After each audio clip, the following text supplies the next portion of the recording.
তোমরা অনেক কষ্ট পেয়েছো, অনন্তকাল ধরে পৃথিবীতে 24 লক্ষ জীবন গ্রহণ করেও আমার কাছে আসতে পারিনি।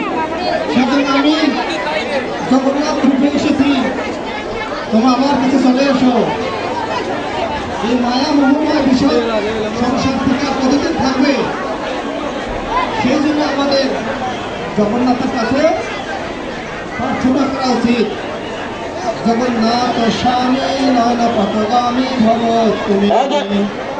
এই যে ভক্তবৃন্দরা, আপনারা এদিক সেদিক চলে যাচ্ছেন, এখানে কোনো যাওয়ার আপনাদের কোনো দরকার নাই। আমি এই অসার সংসারে আমাদের স্পেশাল কিছু লোক আছে, তারাই এটা সমাধান করবে, আপনারা এদিক যাবেন না।